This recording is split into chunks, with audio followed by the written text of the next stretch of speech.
ఆనాడు అరబ్బులలో ఎలాంటి ఆచారం అంటే ఆడపిల్ల పుడితే సజీవ సమాధి చేసేవారు. అల్లాహు అక్బర్. ఖైస్ బిన్ ఆసిం రదియల్లాహు యొక్క ఒక ప్రస్తావన ఉంటుంది. ప్రవక్త ముహమ్మద్ సల్లల్లాహు అలైహి వసల్లం వారు తన సహచరులతో పాటు కూర్చుని ఉన్నారు. అంతలోనే ఖైస్ బిన్ ఆసిం రదియల్లాహు వారు అక్కడికి వచ్చారు.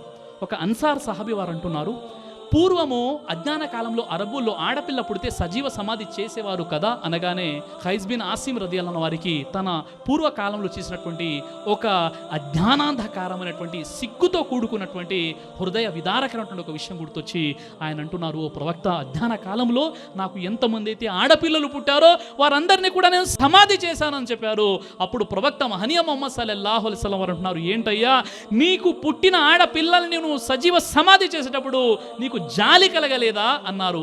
అప్పుడు ఆయన ఒక సంఘటన చెప్పారు, రోమాలు నిక్కబొడుచుకునేటటువంటి సంఘటన. ఆ విషయం ఏంటంటే, ఓ ప్రవక్త, నేను ఏమి చెప్పాను. ఒకరోజు ఏం జరిగిందంటే, నేను ప్రయాణం కోసం వెళ్తున్నాను. అప్పటికి నా భార్య గర్భవతిగా ఉంది. నేను వ్యాపారం కోసం ప్రయాణం చేసి మళ్ళీ ఎప్పుడైతే ఇంటికి వచ్చానో అప్పుడు నా భార్య నాతో ఇలా అంది, మీరు ప్రయాణంలో ఉన్నప్పుడు, వ్యాపారంలో ఉన్నప్పుడు నాకు ఆడ శిశువు జన్మించింది, నేను ఆమెని సజీవ సమాధి చేసేసానని చెప్పింది. వాస్తవానికి నా భార్య సజీవ సమాధి చేయలేదు, నేను నా కూతుర్ని సజీవ సమాధి చేశానని భయపడి ఆమె నాతో అబద్ధం చెప్పింది. ఈ విషయం నాకు తెలియదు. ఇతరుల ఇంట్లో ఆ పాప పెరగడం ప్రారంభించింది. ఆ తర్వాత కొన్ని రోజుల తర్వాత నేను వేరే పని మీద బయటికి వెళ్ళి మళ్ళీ వచ్చాను. అప్పుడు ఆ ఆడపిల్ల నా ఇంట్లో కనిపించింది. ఆమె చాలా అమాయకంగా ఉంది, చాలా అల్లారు ముద్దుగా ఉంది. ఈ పాప ఎవరు ఇంత అందంగా ఉంది అని నేను అడిగాను. అప్పుడు నా భార్య ఏడుస్తూ, అయ్యా నేనేం చెప్పాను, నేను అబద్ధం చెప్పాను, ఆమె మన కూతురే, మీరు సజీవ సమాధి చేస్తారని అబద్ధంతో నేను చెప్పలేదు అని అంటుంది. ఆ తర్వాత కొన్ని రోజులు గడిచిపోయాయి. నేను అవకాశం కోసం చూస్తున్నాను.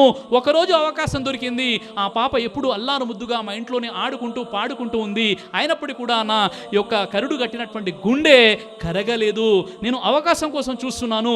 ఒకరోజు ఏం జరిగిందంటే, అవకాశం చూసి ఆ పాపని ఒక నిర్జన ప్రదేశంలోకి తీసుకువెళ్ళిపోయాను.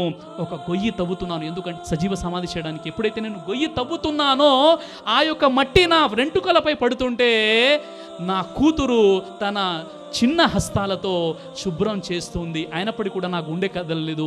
చివరికి ఆ విధంగా నేను ఆ పాప అందులో పడేంతగా గొయ్యి తవ్వేశాను. ఆ తర్వాత ఒకేసారుగా ఆమెను అందులో నెట్టేశాను. దబేలున పడిపోయింది. ఒక గావు కేక వేసింది. ఆ తర్వాత మట్టి వేస్తున్నాను. అప్పుడు పాప అంటుంది, నాన్న నువ్వేం చేస్తున్నావు, నువ్వేం పని చేస్తున్నావు, నా మీద ఎందుకు మట్టి వేస్తున్నావు, నేనేం పాపం చేశానని ఆ పాప మాటి మాటికి అంటున్నా నా కరుడు గట్టినటువంటి గుండె మాత్రం కరుణించలేదు. అదేవిధంగా పూర్తిగా ఆమె అలా అంటుంది, మట్టి వేస్తూ చివరికి ఆమె స్వరం కూడా అక్కడ ఆగిపోయింది. ఈ విధంగా సజీవ సమాధి చేశానని ఆ వ్యక్తి చెప్పగానే ప్రవక్త ముహమ్మద్ సల్లల్లాహు అలైహి వసల్లం వారు కంట తడి పెట్టుకున్నారు. ఎంతగా ఇచ్చారంటే తన గడ్డం కూడా పూర్తిగా తడిచిపోయింది. అల్లాహు అక్బర్. ఆ విధంగా ప్రవక్త ముహమ్మద్ సల్లల్లాహు అలైహి వసల్లం వారు అన్నారు, ఎవరి హృదయంలోనైతే జాలి లేదో ఆ వ్యక్తిని ఎవరు ప్రేమిస్తారు అని ప్రవక్త ముహమ్మద్ సల్లల్లాహు అలైహి వసల్లం వారు కంట తడి పెట్టుకున్నారు. అలాంటి అరబ్బు సమాజంలో ఈరోజు ఆడపిల్ల పుట్టిందంటే సంబరాలు జరుపుకున్నారు. ఈరోజు కూడా ఆడపిల్లల్ని అభిశాపంగా భావించరు. ఈరోజు మన సమాజంలో మనం చూస్తున్నాం, 21వ శతాబ్దంలో మనం ఉన్నాం. ఆడపిల్ల పుట్టిందంటే మైనస్గా భావిస్తున్నారు. ఆడపిల్ల పుట్టడమే అభిశాపంగా, ఆమె మనుగడే సమాజానికి పెనుభారంగా భావిస్తున్నారు.